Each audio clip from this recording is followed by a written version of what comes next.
အားလုံးပဲမင်္ဂလာပါ Daily ရော Update News Channel မှာပြန်လည်ကြိုဆိုပါရစေလက်ရှိကမ္ဘာကြီးမှာဘာတွေဖြစ်နေတာလဲလူသားတွေဘာကြောင့်ဘေးအမျိုးမျိုးကြုံတွေ့နေကြတာလဲသတင်းတွေကိုလိုရင်းတွေ့ရှင်တင်ဆက်ပေးသွားမှာဖြစ်လို့ခုပဲနားဆင်လိုက်ပါပထမဆုံးကျွန်တော်တို့သတင်းတစ်ပုဒ်အနေနဲ့တင်ဆက်ပေးချင်တာကတော့အရေးပေါ်ကမ္ဘာ့ကျန်းမာရေးသတင်းကိုဖြစ်ပါတယ်လက်ရှိအချိန်တွင်ကမ္ဘာ့ကျန်းမာရေးနဲ့ပတ်သက်ပြီးကြီးမားသောသတိပေးနှိုးဆော်ချက်တစ်ရပ်ထွက်ပေါ်လာပါတယ်ဒီကနေ့2026ခုနှစ်မေလ18ရက်နေ့တွင်ကမ္ဘာ့ကျန်းမာရေးအဖွဲ့ကြီး WHO မှထူးခြားစမ်းသပ်သောသတင်းထုတ်ပြန်ချက်တစ်ရပ်ကိုတင်ပြပေးသွားမှာဖြစ်ပါတယ်ကွန်ဂိုနိုင်ငံနဲ့ယူဂန်ဒါနိုင်ငံတို့တွင်ဖြစ်ပွားနေသောအီဘိုလာကူးစက်ရောဂါပြန့်နှံ့မှုကိုနိုင်ငံတကာအဆင့်ပြည်သူ့ကျန်းမာရေးအရေးပေါ်အခြေအနေတစ်ရပ်အဖြစ်တရားဝင်အရေးပေါ်ကြေညာလိုက်ပြီဖြစ်သည်မှတ်ချက်ကွန်ဂိုအမည်နဲ့နှစ်နိုင်ငံရှိသည့်အနက်ယခုဖြစ်ပွားရာနေရာမှာကွန်ဂိုဒီမိုကရက်တစ်သမ္မတနိုင်ငံ DRC ဖြစ်သည်ကူးစက်မှုနဲ့သေဆုံးမှုအခြေအနေ WHO အကြီးအကဲ၏ထုတ်ပြန်ချက်အရလက်ရှိအချိန်တွင်ဖြစ်ပွားနေသော Ebola virus တန်တရားရှိသူလူနာပေါင်း300ကျော်ရှိနေပြီးသေဆုံးသူဦးရေမှာ88ဦးအထိမြင့်တက်လာကြောင်းသိရသည် DRC ကွန်ဂိုကျန်းမာရေးဝန်ကြီးဌာန၏အဆိုအရလက်ရှိတွင်သေဆုံးသူဦးရေ80ဦးရှိပြီဖြစ်ကြောင်းအတည်ပြုထားသည်ကူးစက်ရာဒေသဗိုင်းရပ်ပိုးသည်ကွန်ဂိုနိုင်ငံအရှေ့ပိုင်းအီတီရီပြည်နယ်မှာစတင်ခဲ့ခြင်းဖြစ်ပြီးယခုအခါအိမ်နီးချင်းယူဂန်ဒါနိုင်ငံစီသို့ပြန့်နှံ့သွားခဲ့ပြီဖြစ်သည်ယူဂန်ဒါမြို့တော်ကမ်ဘာလာတွင်လူတဦးသေဆုံးခဲ့ပြီးနောက်ထပ်တဦးတွင်လည်းဗိုင်းရပ်ပိုးကူးစက်ခံထားရကြောင်းအတည်ပြုထားသည်ကိုတွေ့ရသည်ဗိုင်းရပ်မျိုးစိတ်နှင့်ဖြစ်တတ်သောရောဂါလက္ခဏာများယခုဖြစ်ပွားနေသောအီဘိုလာဗိုင်းရပ်သည်တာမန်မျိုးစိတ်မဟုတ်ဘဲအလွန်ရှားပါးပြီးအသက်အန္တရာယ်အလွန်ဆိုးရိမ်ရသောဗန်တီဘိုဂျိုဟုခေါ်သည့်ဗိုင်းရပ်မျိုးစိတ်ဖြစ်သည်သေဆုံးမှုနှုန်းကွန်ဂိုကျန်းမာရေးဝန်ကြီးဌာန၏အဆိုအရဤမျိုးစိတ်သည်သေဆုံးမှုနှုန်း50%ရှိပြီးလူတဦးလျင်တဦးနှုန်းသေဆုံးနိုင်ခြင်းရှိနိုင်သည်ကာကွယ်ဆေးနှင့်ကုသဆေးလက်ရှိအချိန်ထိဤဗိုင်းရပ်မျိုးစိတ်အတွက်တရားဝင်အသိမှတ်ပြုထားသောကာကွယ်ဆေးနှင့်ကုသဆေးလုံးဝမရှိသေးပါကူးစက်ပုံလမ်းကြောင်းလူနာ၏အံပတ်သွေးသို့မဟုတ်ခန္ဓာကိုယ်မှထွက်သောအရည်များနဲ့ဓာတ်ရိုက်ထိတွေ့မိရာမှတစ်ဆင့်အလွန်လျင်မြန်စွာကူးစက်နိုင်သည်ယောဂလက္ခဏာများကိုယ်ပူဖျားခြင်းချွတ်သားများနာကျင်ကိုက်ခဲခြင်းတို့မှစတင်ပြီးနောက်ပိုင်းတွင်ကိုယ်တွင်းအင်္ဂါများသွေးယူစီးကလုပ်ငန်းဆောင်တာများရပ်ဆိုင်းသွားပြီးသေဆုံးသည့်အထိဖြစ်ပွားနိုင်ခြေရှိသည်တမိုင်းကြောင်းနဲ့ WHO ၏တတိပေးချက်ကွန်ဂိုနိုင်ငံတွင်အီဘိုလာရောဂါဖြစ်ပွားမှုသည်18ကြိမ်မြောက်ရှိပြီဖြစ်တော်လဲယခုကူးစက်နေသောဗန်ဒီဘိုဂျိုမျိုးစိတ်မှမူတမိုင်းတစ်လျှောက်တွင်3ကြိမ်မြောက်သာဖြစ်ပွားမှုသေးသည်ဗိုင်းရပ်ကူးစက်မှုအမြန်ဆန်နေတော်လဲဤရောဂါသည်ကိုဗစ်-19ကဲ့သို့ကမ္ဘာလုံးဆိုင်ရာကပ်ရောဂါအဆင့်သို့မရောက်ရှိသေးကြောင်း WHO ကထပ်မံပြောကြားသည်ထို့ကြောင့်အခြားနိုင်ငံများအနေဖြင့်စိုးရိမ်ထိတ်လန့်ကနယ်စပ်များပိတ်ခြင်းခရီးသွားလာခွင့်နဲ့ကုန်သွယ်မှုများကိုကန့်သတ်ပိတ်ပင်ခြင်းမျိုးမပြုလုပ်ရန်တတိပေးနှိုးဆော်ထားသည်နိုင်ငံတကာအဆင့်အရေးပေါ်အခြေအနေအဖြစ်ကြေညာလိုက်ခြင်းကြောင့်အလှူရှင်များနဲ့ကျန်းမာရေးအဖွဲ့အစည်းများထံမှရန်ပုံငွေနဲ့အကူအညီများပိုမိုရရှိလာမည်ဟုမျှော်လင့်ရသည်လက်ရှိကယ်ဆယ်ရေးလုပ်ငန်းများနဲ့စိုးရိမ်ပူပန်မှုများလက်ရှိတွင်နယ်စည်းမခြားဆရာဝန်များအဖွဲ့နှင့်ချစ်ချီနီအဖွဲ့များသည်ကွန်ဂိုနိုင်ငံအတွင်းအရေးပေါ်ကယ်ဆယ်ရေးနှင့်ကူညီပံ့ပိုးမှုလုပ်ငန်းများကိုစတင်လှုပ်ဆောင်နေပြီဖြစ်သည်လွန်ခဲ့သည့်နှစ်ပေါင်း50အတွင်းအာဖရိကတိုက်၌အီဘိုလာရောဂါကြောင့်လူပေါင်း1500ထက်မနည်းသေဆုံးခဲ့ရပြီဖြစ်သည်ယခုအခါကုသဆေးမရှိသေးသည့်အီဘိုလာမျိုးစိတ်သက်သည်လူဦးရေထူထပ်သောမြို့များနှင့်ခြွေတွင်းစခန်းများမှတဆင့်အခြားနိုင်ငံများသို့ထပ်မံပြန့်နှံ့သွားမည်ကိုကမ္ဘာ့ကျန်းမာရေးအဖွဲ့အစည်းအားလုံးကအထူးစိုးရိမ်ပူပန်စွာဖြင့်စောင့်ကြည့်နေကြသည်ဒုတိယပိုင်းသတင်းကိုတင်ဆက်ရရင်တော့ကျွန်တော်တို့မြန်မာနိုင်ငံစကိုင်းပြက်ရွှေ့ကလှုပ်တာဆိုတော့ပိုသတိထားရမှာဖြစ်ပါတယ် ကျွန်တော်တို့မြန်မာနိုင်ငံရဲ့အဓိကသွေးကြောကြီးဖြစ်တဲ့စကိုင်းပြည့်ရွှေရောကြီးဟာကုန်းတွင်ပိုင်းအတိုင်းနေပြီးတော့ပဲခူးတို့ကိုဖျက်ပြီးရန်ကုန်ရဲ့အရှေ့ဘက်မိုင်40ခန့်အကွာကနေမုတ္တမကွေ့ပင်လယ်ထဲအထိမြောက်ကနေတောင်ကိုစိုက်ဆင်းသွားတာဖြစ်ပါတယ်။ဒါပေမဲ့အခုမြေပုံအရငလျင်ဗဟိုချက်ဟာကြောက်တိုင်းရဲ့အရှေ့တောင်ဘက်မုတ္တမကွေ့ပင်လယ်အောက်ခြေအတိအကျပြောရရင်စကိုင်းပြည့်ရွှေမကြီးရဲ့အရှေ့ဘက်ခြမ်းကလျက်မှာရှိနေတာပါဆိုလိုတာက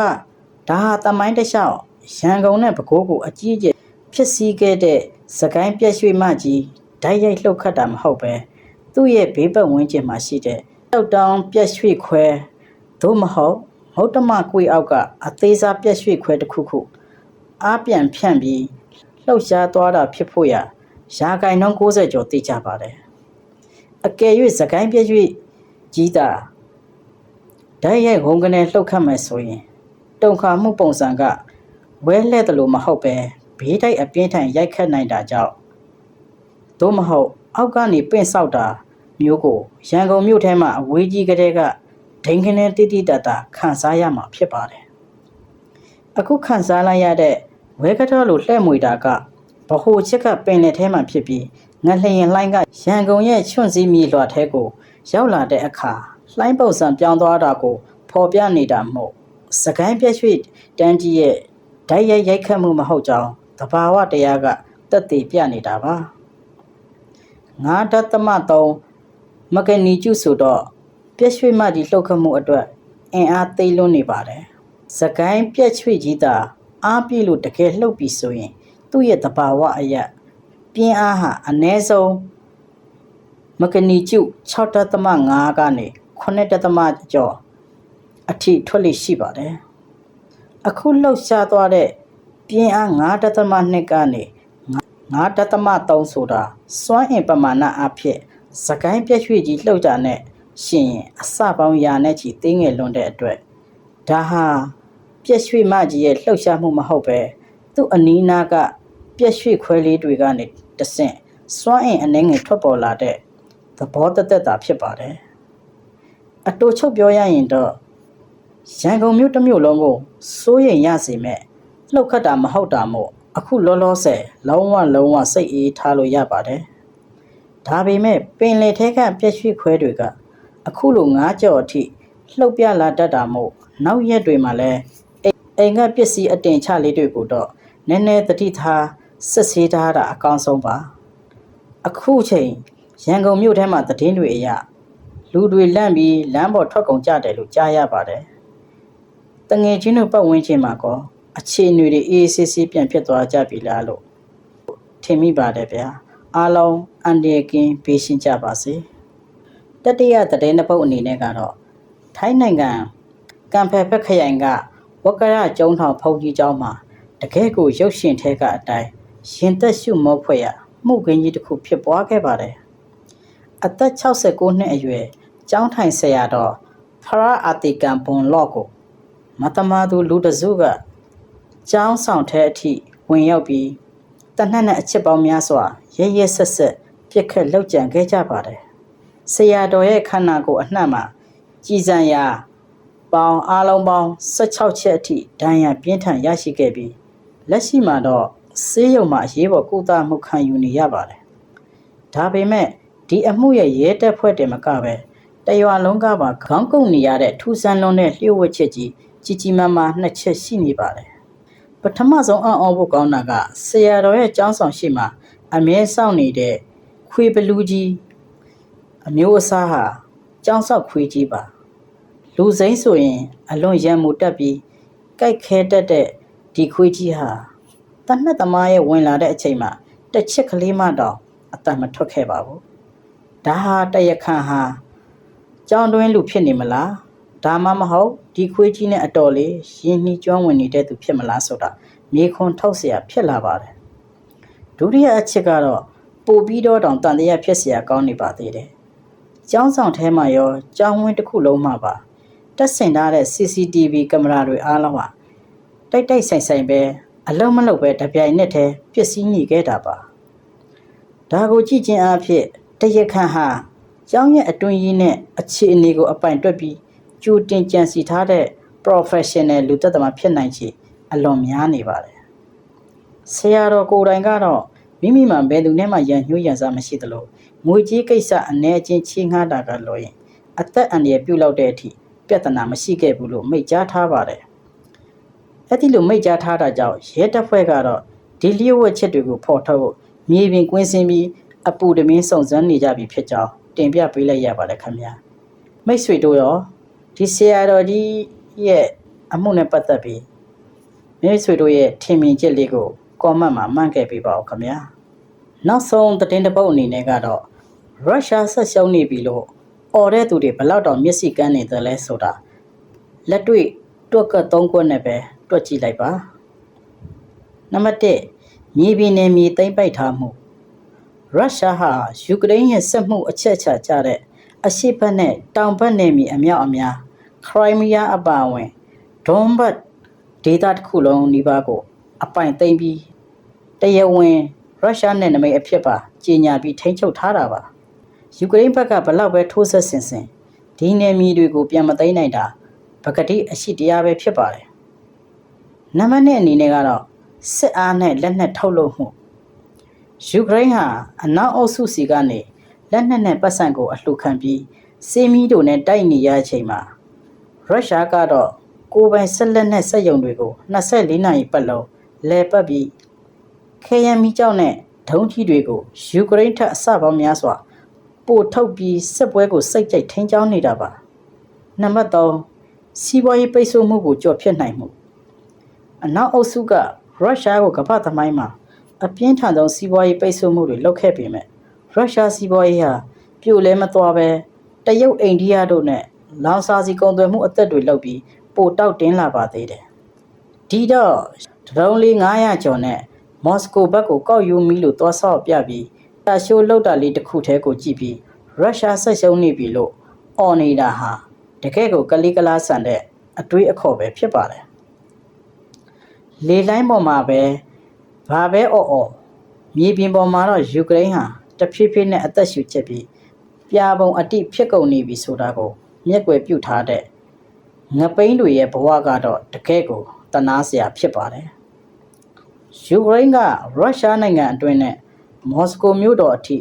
ဒရုန်းအစင်းကြီး956စီးနဲ့တမိုင်းတင်လောက်တဲ့လေကြောင်းတိုက်ခိုက်မှုလုပ်လိုက်တယ်ဆိုတော့လေလှိုင်းပေါ်ကအနောက်အုပ်စုကိုကွယ်နေသူငပိန်းတက်တိုက်ကတကယ်ကိုအားရကြည်နေပြီးအော်နေကြတာ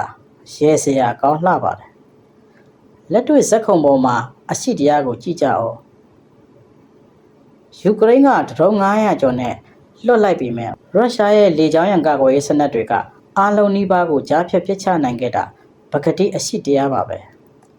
မော်စကိုမြို့ထဲမှာလူ3ဦးသေဆုံးပြီးဒဏ်ရာရတာတွေရှိခဲ့ပေမဲ့ဒါဟာကမ္ဘာအင်အားကြီးရုရှားနိုင်ငံအတွက်တော့ရှင်ကြိုက်တာလောက်ပဲရှိပြီးစစ်ရေးအရာမဟာဗျူဟာမြောက်ထိခိုက်မှုတစုံတရာမရှိလှပါဘူးနံပါတ်3ရက်အကြာအပြစ်ခက်ရက်စဲရေးတက်တန်းကုန်တာနဲ့ဇန်လက်စကီကလက်တော့ပြန်မယ်ဆိုပြီးအနောက်အုပ်စုကပေးထားတဲ့ဒရုန်းတွေနဲ့ရုရှားမြေကိုသွားဆွပြလိုက်တာဟာတကယ်တော့မိမိနိုင်ငံသားတွေတေချေပစ္စည်းနေရတာကိုမြစ်ွယ်ပြုပြီးအမေရိကန်နဲ့နေတိုးအကြိုက်ငါတို့လည်းပြန်တိုက်နေပါတယ်ဆိုပြီးပြကွက်ထုတ်ပြတာဟာပြာရှိုးတက်ပါပဲအနောက်အုပ်စုမြောက်ပေးလို့ကိုအားကိုမချင့်မချိန်ပဲရုရှားလိုနျူကလ িয়ার အင်အားကြီးနိုင်ငံကိုသွားပြီးဆွနေတဲ့ယူကရိန်းရဲ့ရလက်ကဘာလဲစစ်ပွဲဖြစ်လာတဲ့နှစ်တွေတစ်လျှောက်လုံးမှာမြေပြင်စစ်ပွဲမှာလည်းရှုံးနိမ့်နေတယ်တိုင်းပြည်လည်းပြပုံအတိဖြစ်နေတယ်ပြည်သူတွေလည်းတန်းနဲ့ချီစစ်ပြေဒုက္ခတွေဖြစ်ခဲ့ရတယ်အခုလိုဒရုန်း900နဲ့သွားဆလိုက်တဲ့အတွက်ရုရှားဘက်ကပိုပြီးပြင်းထန်တဲ့ဒုံးကျည်မိုးတွေလေကြောင်းဘုံးတွေနဲ့ကိဗက်မြို့တော်ကိုဒလက်ဆက်ပြန်ချီဖုံးတော့မှာမြေကြီးလက်ခတ်မလွှဲပါဘူးကိုအားကိုမကိုပဲအနောက်အုပ်စုကိုအားကိုပြီးကမ္ဘာအင်အားကြီးနိုင်ငံနဲ့စစ်ပွဲပြင်းကျင်တဲ့ဇန်လက်စကီရဲ့မိုက်မဲတဲ့တွက်ကွက်ကြောင့်အဆုံးသတ်မှာတော့ယူကရိန်းပြည်သူတွေပဲစေခါကြီးတောက်နေရဆဲဖြစ်ပါတယ်သူများမြောက်ပေးတိုင်းကလိုက်ရတဲ့နိုင်ငံတွေရဲ့အဆုံးသတ်ဟာဘယ်လောက်ထိရင်နာဖို့ကောင်းတယ်လဲဆိုတာယူကရိန်းကတမိုင်းသင်ခန်းစာအကြီးကြီးပေးနေတာကိုလေလှမ်းပေါ်ကငပိန်းတွေမျက်စိပွင့်ကြဖို့ကောင်းပါပြီဗျာ ဒီနေ့အတွက်သတင်းတွေကတော့ဒီလောက်ပါပဲအခုလိုစောင်းလေးကြည့်ရှုပေးတဲ့အတွက်ကျေးဇူးအများကြီးတင်ပါတယ်ခင်ဗျာဒီလိုမျိုးစိတ်ဝင်စားဖို့ကောင်းတဲ့ပြည်တွင်းပြည်ပကမ္ဘာတစ်ဝန်းကထူးခြားတဲ့အကြောင်းအရာတွေကိုသိကြရင်တော့ကျွန်တော်ရဲ့ channel လေးကို subscribe လုပ်ထားပေးပါဦးနောက်ထပ်ဗီဒီယိုတွေမှာပြန်တွေ့ကြမယ်နော်